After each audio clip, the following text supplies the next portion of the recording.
जय माता दी। एक और नए इन्फॉर्मेटिव वीडियो में आप सबका हार्दिक स्वागत है। मेरा नाम है आयुष और आप देख रहे हैं आपका प्यारा YouTube channel as well as Facebook page train rider. November महीने की शुरुआत हो चुकी है और ऐसे में काफ़ी श्रद्धालु हैं जो मां भगवती के दरबार आगामी नवंबर दिसंबर में मां भगवती के दर्शन के लिए जा रहे हैं। काफ़ी श्रद्धालुओं ने हमें कमेंट किया, मैसेज किया कि हम माता रानी के दरबार आगामी नवंबर दिसंबर में जा रहे हैं, तो उस समय किस तरह से यात्रा अपडेट रहने वाला है। जैसा कि आप सब जानते हैं कि पिछले कई सालों से हम माता रानी की यात्रा से संबंधित समय समय पर आप सभी से जानकारियां साझा कर रहे हैं, तो हमें थोड़ी एक्सपीरियंस हो चुकी है। इस वीडियो में हम आपको बताने वाले हैं कि आगामी नवंबर दिसंबर में किस तरह का मौसम रहने वाला है। एक्सपीरियंस के बेस पर किस तरह से यात्रा अपडेट चलने वाला है, आपको स्नोफॉल कब देखने को मिल जाएगा, प्राचीन गुफा खुलने का क्या समय है, साथ ही साथ आपको अपनी यात्रा का प्लानिंग कैसे करना है, दर्शन आपको कैसे होने वाले हैं और इसके साथ साथ भक्तों की संख्या क्या रहने वाली है। इसलिए इस वीडियो को आप सब पूरा देखने के साथ ध्यानपूर्वक पूरा सुनिएगा और ज़्यादा से ज़्यादा इसे शेयर कर दीजिएगा। वीडियो की शुरुआत करेंगे और सबसे पहले बात करेंगे प्राथमिक जानकारी की। प्राथमिक जानकारी में हमारा रेल सफ़र आ जाता है, यानी ट्रेन का टिकट आता है। अगर आपने अपना टिकट करा लिया है तो बहुत अच्छी बात है, अगर आपने नहीं कराया तो जल्दी से जाके अपना टिकट करा लीजिएगा। दिसंबर महीने की बुकिंग्स हो सकता है आपको मिल जाए टिकट की। अब जैसे ही आप माता रानी के दरबार जाते तो आप सब जानते हैं कि जम्मू कश्मीर में आपके एरिया का प्रीपेड नेटवर्क काम नहीं करता है किसी भी ऑपरेटर का, तो आपको या तो पोस्टपेड सिम अपने घर से ले लेना है या फिर आप जम्मू कश्मीर पहुंच के वहां से प्रीपेड सिम ले सकते हैं और अपना जो भी डेटा यूज़ करना हो या कॉलिंग करना हो वो आप कर सकते हैं। आपके एरिया का प्रीपेड सिम वहां पे काम नहीं करेगा। सिम ऑलमोस्ट आपको 300 से लेके 400 के बीच में मिल जाएगा। डिपेंड करता है कौन सा प्लान ले रहे हैं, कौन से ऑपरेटर का आप सिम ले रहे हैं।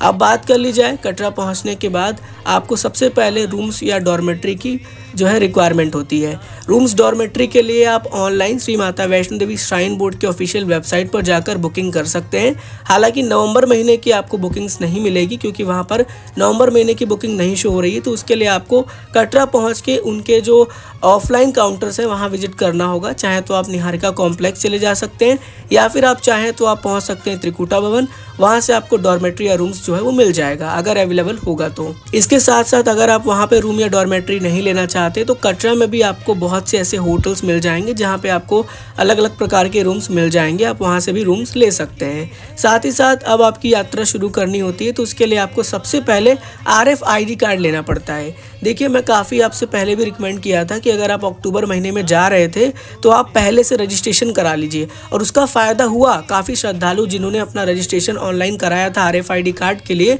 उन्हें ज़्यादा लंबी कतारों का सामना नहीं करना पड़ा। कटरा में नया जो है काउंटर स्टेबल किया गया ऑनलाइन वाले श्रद्धालु के लिए और उन्हें सिर्फ अपना स्लिप दिखा के RFID कार्ड बहुत ही आसानी से प्राप्त हो गया है। इसीलिए अगर आप नवंबर दिसंबर महीने में जा रहे हैं तो माँ वैष्णो के ऑफिशियल वेबसाइट पे चले जाइए जो कि www.maavaishnodevi.org है। उसके बाद आपको ऑनलाइन सर्विस पे टैप करके पहुंच जाना है एक नए वेबसाइट पर और वहां से अपना रजिस्ट्रेशन कर लेना है RFID कार्ड के लिए। जैसे ही आप रजिस्ट्रेशन करा लेते हैं, वहां पहुंचते हैं, जितने भी आपको काउंटर मिलते हैं वहां पर आपको स्लिप दिखाना और बहुत आसानी से आपको RFID कार्ड मिल जाएगा। अगर आप ऑनलाइन रजिस्ट्रेशन कराने में असमर्थ है फिर भी कोई दिक्कत नहीं है, आप कटरा के निहारिका कॉम्प्लेक्स पहुँच जाइए, कटरा के मेन चौक पहुँच जाइए जो बस स्टैंड के पास है, काउंटर नंबर 2 त्रिकुटा भवन के पास पहुँच जाइए या फिर आप ताराकोट मार्ग के स्टार्टिंग पॉइंट पे भी जा सकते हैं, हेलीपैड पे भी जा सकते हैं। साथ ही साथ जम्मू में वैष्णवी धाम है और जम्मू के एयरपोर्ट पे भी काउंटर्स बनाए गए हैं जहां से आपको आराम से RFID कार्ड मिल जाएगा। सिर्फ आपको अपना नाम, मोबाइल नंबर और एरिया का पिन कोड बताना होगा और बहुत ही आसानी से आप RFID कार्ड ले सकते हैं। याद रखिएगा, जो श्रद्धालु 5 साल से ऊपर हैं उन सभी को RFID कार्ड लेना अनिवार्य है। यात्रा समाप्त होने के बाद आपको अपना RFID कार्ड रिटर्न कर देना है। अब बढ़ते हैं आगे और बात करते हैं यात्रा प्लानिंग की। देखिए, नवंबर दिसंबर का महीना जो होता है वो काफ़ी ठंड का महीना होता है और इस दौरान मैं आपको यही रिकमेंड करूंगा कि अगर आपकी कोई बुकिंग है फिर तो आप आराम से जब टाइम मिले तब आप यात्रा शुरू करिए, लेकिन अगर आपकी कोई बुकिंग नहीं है तो early morning in the sense 4 से 5 बजे के बीच में अपनी यात्रा की शुरुआत कर लीजिए। आप लगभग 10 बजे तक अर्धकुंवारी पहुँच जाएंगे और उसके बाद आप दोपहर के 2 बजे तक पहुँच जाएंगे भवन। वहाँ दर्शन करके भैरव घाटी की ओर प्रस्थान कर लीजिए और सेम डे में ही कटरा नीचे रात तक आ जाइए। कटरा में आप आराम करिए, स्टे करिए और फिर जैसे आपका जो प्लान आगे का हो वो प्लानिंग के साथ आप अपनी यात्रा को आगे कंटिन्यू कर सकते हैं। लेकिन अगर आपकी बुकिंग्स है ऊपर तो कोई दिक्कत नहीं है, फिर आप ऊपर आराम से चले जाइए और वहां पर आप स्टे कर सकते हैं और अपने हिसाब से अपना दर्शन पूरी तरीके से कंप्लीट कर सकते हैं। अब बात कर ली जाए ऑनलाइन बुकिंग की। जैसा कि आप सब जानते हैं कि श्री माता वैष्णो देवी श्राइन बोर्ड द्वारा भक्तों को ऑनलाइन बुकिंग की सुविधा दी जाती है 60 दिन पहले, और फिलहाल अभी वेबसाइट पर दिसंबर महीने की बुकिंग है। तो आप चाहें तो वेबसाइट पर चले जाइए और वहां से आप RFID कार्ड के लिए रजिस्ट्रेशन कर लीजिए ऑनलाइन। बैटरी कार की बुकिंग करनी है वो भी आप वहां से कर सकते हैं। हेलीकॉप्टर की बुकिंग करनी है अगर अवेलेबल है तो वो देख के वहाँ से आप कर लीजिए। अटका आरती में शामिल होना चाहते हैं उसकी बुकिंग करनी है तो वो भी आप वेबसाइट से कर लीजिए। इसके साथ साथ अगर आप और भी किसी प्रकार से कोई डॉर्मेट्री या रूम्स की बुकिंग करना चाहते हैं तो वो भी बुकिंग आप जो है ऑफिशियल वेबसाइट पर जाकर कर सकते हैं। इसका आपको बहुत ही बेनिफिट मिल जाएगा। अब अगर बात कर ली जाए ऑफलाइन बुकिंग की, तो ऑफलाइन बुकिंग के लिए आपको कटरा के निहारिका कॉम्प्लेक्स जाना है जो कि बस स्टैंड के पास है। वहाँ पर सबसे पहले आपको रूम में रिजर्वेशन काउंटर नजर आएगा जहाँ से आपको सेम डे में करंट बुकिंग मिल जाएगा भवन के लिए रूम्स या डॉर्मेट्री की।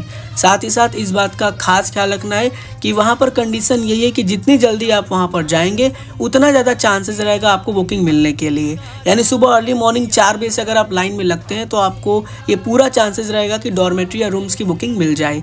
वहीं से आप अटका आरती के लिए भी बुकिंग प्राप्त कर सकते हैं सेम डे में। अगर आपको वहाँ से प्राप्त करने में कठिनाई हो रहा है तो आप दुर्गा भवन पहुँच के भवन पर जो बनाया गया है वहाँ से भी आप अटका आरती के लिए बुकिंग प्राप्त कर सकते हैं। निहारिका कॉम्प्लेक्स से सिर्फ आपको ऊपर मनोकामना भवन के लिए डॉर्मेट्री मिलेगा, दुर्गा भवन के लिए नहीं मिलेगा। आगे जैसे ही आप निहारिका कॉम्प्लेक्स में बढ़ेंगे तो आपको मिल जाता है हेलीकॉप्टर टिकट बुकिंग काउंटर, जहां से आप सेम डे में हेलीकॉप्टर टिकट ले सकते हैं। वहां पर आपको लगभग रात को 3 बजे या 2 बजे पहुंचना पड़ेगा, तभी आपको ज़्यादा चांसेस रहेगा कि आपको वहां पर जो है ऑफलाइन टिकट मिल जाए। उसके लिए 5 बजे के आसपास फॉर्म डिस्ट्रीब्यूट होगा और 6 बजे काउंटर खुलता है, फिर आपको हेलीकॉप्टर का टिकट प्रोवाइड किया जाता है।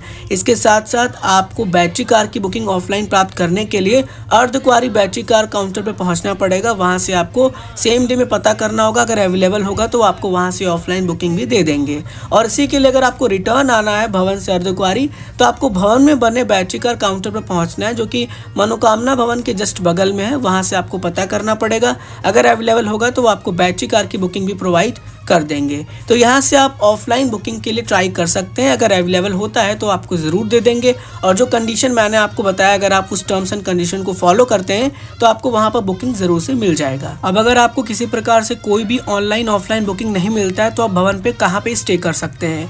भवन पर बना हुआ है दुर्गा भवन, जहाँ पर आपको पहुँच जाना है और वहाँ पर पहले पता कर लेना है। अगर दुर्गा भवन में डॉर्मेट्री अवेलेबल होगा तो वो आपको डॉर्मेट्री प्रोवाइड कर देंगे, क्योंकि दुर्गा भवन की डॉर्मेट्री की बुकिंग आपको दुर्गा भवन में जाके ही मिलेगी। और अगर वहां पर अवेलेबल नहीं होगा तो फिर आपके लिए दुर्गा भवन में फ्री धर्मशाला है जहां पे आप निःशुल्क रुक सकते हैं।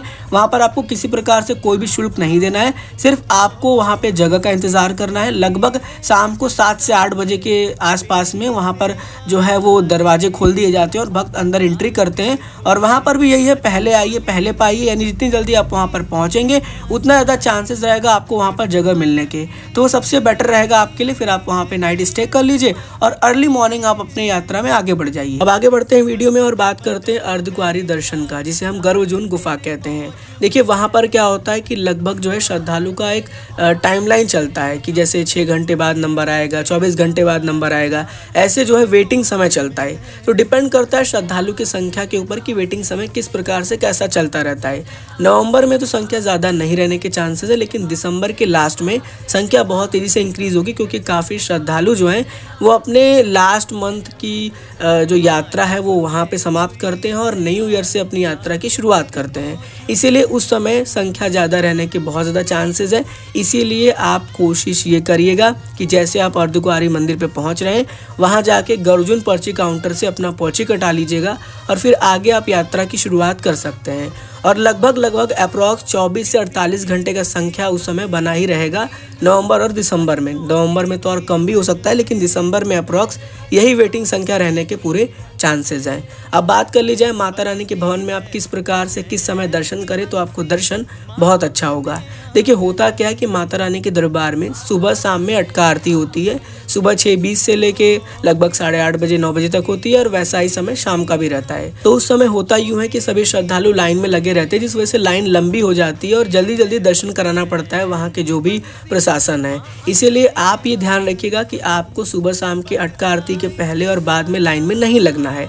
आप वेट करिएगा, अप्रॉक्स मेरे हिसाब से दोपहर के 12 बजे के बाद जाइए या फिर रात को 12 बजे के बाद जाइए, तो आपको दर्शन माता रानी के बहुत ज़्यादा अच्छे होंगे। आप आराम से दर्शन करेंगे और ज़्यादा कतारों का सामना आपको नहीं करना पड़ेगा। आप लंबी लंबी लाइन से बच पाएंगे। तो ये समय दर्शन के सबसे परफेक्ट है। और इस बात का भी खास ख्याल रखिएगा कि जब आप माँ भगवती के दर्शन के लिए जा रहे हैं तो अपने साथ सिर्फ पैसा और प्रसाद रखिएगा। इसके अलावा किसी प्रकार से कोई भी सामान अंदर नहीं जाता है, सब आपको लॉकर में जमा करना पड़ेगा। इस बात का खास ख्याल रखते हुए ही आगे जो है दर्शन के लिए बढ़िएगा। अब बात कर ली जाए कि आप सब जब माँ भगवती के दरबार जा रहे हैं तो आपको क्या क्या सामानों को कैरी करना है। देखिए, उस समय जो होता है ना, वो वेदर विंटर का होता है और आपको ज़्यादा से ज़्यादा गर्म कपड़ा कैरी कर लेना है। साथ ही साथ आप कोशिश करिएगा कि अपने साथ एक हल्का ब्लैंकेट कैरी कर लीजिए। दरअसल होता क्या है कि कुछ श्रद्धालु भवन पर जाते हैं और उन्हें लंबी लंबी कतारों का सामना करना पड़ता है ब्लैंकेट के लिए, और उन्हें रात में काफ़ी ठंड भी लगता है, क्योंकि भवन पे तो आपको कभी भी आप जाइए आपको ठंड तो महसूस होगा ही। इसीलिए आप अपने साथ एक हल्का सा ब्लैंकेट कैरी कर लीजिएगा, जिससे कि इन फ्यूचर अगर भवन पर आपको ब्लैंकेट्स ना मिल पाए या लंबी लंबी कतार हो तो आप अपना ब्लैंकेट्स का वहाँ पर लाभ ले सकते हैं। थोड़ा सा लगेज आपका इंक्रीज हो जाएगा, लेकिन आपके लिए ज़्यादा बेटर रहेगा अगर आप अपने साथ अपना सारा सामान कैरी कर लेते हैं। देखिए, उस समय बारिश का कोई चांसेस नहीं होता है, लेकिन दिसंबर में स्नोफॉल होने के चांसेस होते हैं। इसीलिए अपने साथ आप अपना रेनकोट और अपना अम्ब्रेला भी रख लीजिएगा। इन फ्यूचर अगर ऐसा कुछ हो तो आप पूरी तरीके से प्रोटेक्ट रहें। आप सब जानते हैं नवंबर दिसंबर में वेदर पूरी तरीके से बदलता रहता है, इसीलिए अपने साथ मेडिसिन ज़रूर कैरी करिएगा। हर प्रकार की मेडिसिन, चाहे आपका दर्द का मेडिसिन हो, फीवर का मेडिसिन हो, सर्दी जुकाम का मेडिसिन हो, इस प्रकार से जितने भी मेडिसिन हैं वो सब कैरी कर लीजिएगा, जिससे कि आपको किसी प्रकार से कोई भी दिक्कत का सामना ना करना पड़े। कोशिश करिएगा कि अपने साथ ऐसे कोई सामानों को कैरी करिएगा जिसको खाने से आपका पूरा शरीर एक गर्म रहे, आपको अंदर से गर्म सा फील हो, ताकि आपको ज़्यादा ठंड ना लगे, जिससे कि आप पूरी तरीके से स्वस्थ रहेंगे और माता रानी की यात्रा करते रहेंगे। रास्ते में भोजन की प्रक्रियाओं की बात कर ली जाए तो भोजन में भी आप ऐसे ही सामानों को ग्रहण करिएगा जो काफ़ी गर्म हो, और कोशिश करिएगा हल्का हल्का, अगर चाय पीते हैं, कॉफ़ी पीते हैं तो वो पीते रहिएगा, जिससे आपके शरीर में गर्माहट रहेगी और आप बहुत अच्छी तरीके से माता रानी की यात्रा में आगे बढ़ते रहेंगे। अब अगर बात कर ली जाए वेदर और स्नोफॉल की, तो जैसा कि आप सब जानते हैं कि नवंबर और दिसंबर में आपके एरिया में ही आपको ठंड लगना शुरू हो जाता है। तो वो तो पहाड़ी इलाका है, वहाँ पे ठंड बहुत ज़्यादा बढ़ जाता है और हो सकता है कि स्नोफॉल हुआ तो ठंड का लेवल और ज़्यादा इंक्रीज़ हो जाए। इसीलिए अपने साथ गर्म कपड़ा ज़रूर से कैरी करिएगा। बात की जाए कि स्नोफॉल आपको देखने को मिल जाएगा या फिर नहीं, तो देखिए, ऐसे तो देखा गया कि ऑलमोस्ट दिसंबर के लास्ट तक स्नोफॉल देखने को मिल जाता है। लेकिन जैसा कि आप सब जानते हैं कि हम काफ़ी सालों से वीडियो बना रहे हैं, तो थोड़ी एक्सपीरियंस है और हमने वीडियो में कई बार इन्फॉर्मेशन भी ये शेयर किया है कि नवंबर में भी काफ़ी बार स्नोफॉल वहाँ पर देखने को मिला है। तो ऐसे में कुछ कहना पॉसिबल नहीं है, वो डिपेंड करता है किस तरह से मौसम बनता है। देखिए, स्नोफॉल तभी होता है जब पहले बारिश होता है, बारिश होते होते वहाँ पर ओले गिरने लगते हैं और फिर स्नोफॉल शुरू हो जाता है। लेकिन जब शुरू होगा तो हम आपको वीडियो बनाकर ज़रूर इन्फॉर्म करेंगे। दिसंबर में चांसेस बहुत ज़्यादा है, नवंबर में थोड़े कम है, लेकिन दिसंबर में आपको चांसेस बहुत ज़्यादा देखने को मिल जाएंगे। और सबसे पहले स्नोफॉल जो होता है ना, वो ऊपर भैरव घाटी में होता है, उसके बाद माता रानी के भवन में आपको स्नोफॉल देखने को मिल जाता है। तो कुछ इस प्रकार से ये जानकारी थी। अब बात कर ली जाए प्राचीन गुफा की, क्योंकि श्रद्धालु के मन में ये काफ़ी प्रश्न उठ रहा था, डाउट भी था कि प्राचीन गुफा आखिर कब खुलता है, क्या दिसंबर में प्राचीन गुफा खुल जाता है? तो ऐसा बिल्कुल नहीं है। प्राचीन गुफा जो है वो 14-15 जनवरी को पूजा आराधना करने के बाद उस गुफा को भक्तों के लिए खोला जाता है और कोई उसका टाइम फिक्स नहीं होता है। जब संख्या कम होती गुफा खुल जाता है, भक्त दर्शन करते, जैसे ही संख्या बढ़ने लगती है वैसे गुफा को बंद कर दिया जाता है। ऑलमोस्ट मार्च के फर्स्ट वीक तक वो गुफा खुला रहता है और उसे श्रद्धालु जाकर दर्शन करते रहते हैं। तो इस वीडियो में हमने पूरा कोशिश किया कि माता रानी की यात्रा से संबंधित जितनी भी नई जानकारियां हैं नवंबर दिसंबर की, जो पुरानी हमारी एक्सपीरियंस है यात्रा की, वो हमने आपसे साझा कर दी है और उम्मीद करेंगे कि इस वीडियो से आपकी आने वाली यात्रा सफल होगी, आपको बहुत ज़्यादा मदद मिलेगी। ध्यान रखिएगा, जब भी माँ भगवती की यात्रा कर रहे हैं अपने मन में माता रानी के प्रति आस्था विश्वास जगा कर जाइएगा, माता रानी पर पूरा भरोसा रखिएगा और देखिए माता रानी के आशीर्वाद से आपकी यात्रा बहुत ज़्यादा अच्छी होगी, सफल होगी और आपको बहुत प्यारे दर्शन भी हो जाएंगे माता रानी के। तो फिर मिलेंगे एक और नई ऐसे ही इन्फॉर्मेटिव वीडियो लेकर। जुड़े रहिए आपके प्यारे से YouTube channel as well as Facebook page train rider के साथ। मैं हूं Ayush. God bless you all. जय हिंद, जय माता दी।